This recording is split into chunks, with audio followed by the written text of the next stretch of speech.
Welcome to Masters at Wagtail.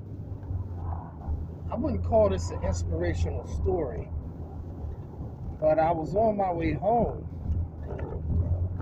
and I met somebody that flagged me down. I guess he thought I was a cab, but he flagged me down, so I didn't know if I knew the guy or what. But he said he needed help, and he needed to go to Underwood Memorial Hospital. Now, there is no Underwood Memorial Hospital around here, so I mentioned Cooper. So he said, man, I don't know where I'm going. I said, you don't know where you're going? And the guy, he was disoriented. He said he was having like heart palpitations and, like he don't feel good, like his respiratory system. He was holding his stomach and he kept like shutting his eyes and his head was like bobbing back and forth. So the guy was in bad shape. He didn't have any money. So I said, well, you know what? I'll take you. So I turned around and drove back the other way. It wasn't that far, but he walked from a town. Apparently he walked. That's an amazing feat that this guy has done to get to the hospital. But I didn't understand what he meant, because when I said you didn't call the emergency hospital or 911, he said nobody would help him. So I really didn't understand, or maybe he didn't understand because he was disoriented.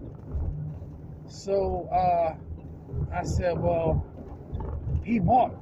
Now, to give you an idea where Gloucester City is, from where I picked him up, it's about a good 5 miles or so, I would say.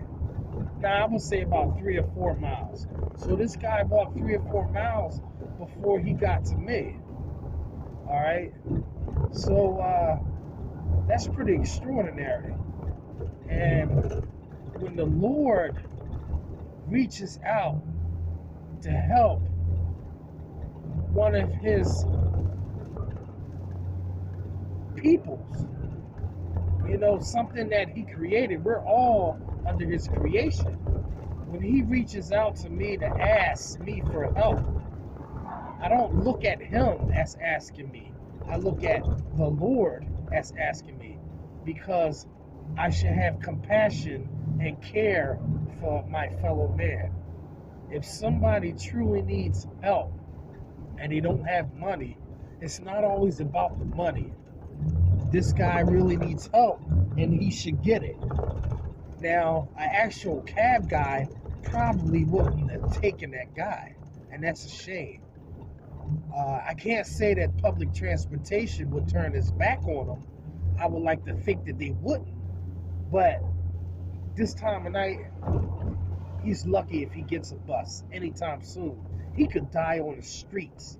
That's how bad this guy looked like. He was heading down, man. And I took him to the hospital. I saw him get checked in. He went right in.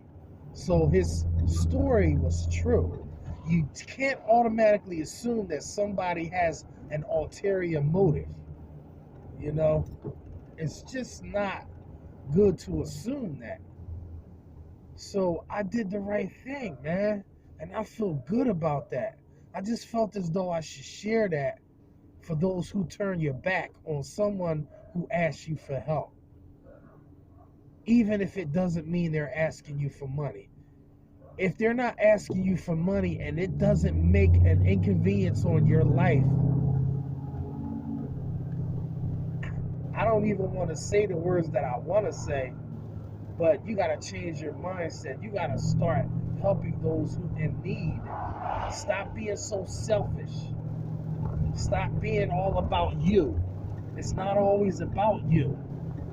A lot of times, this stuff is a test to see where your dedication is, to see where your true nature and your heart is. If you turn your back on somebody that needs help, one day, you're going to need help. And there's going to be nobody around to help you. What goes around comes around. Trust me. This is Masters at Wagtail, and I'll see you in the next one.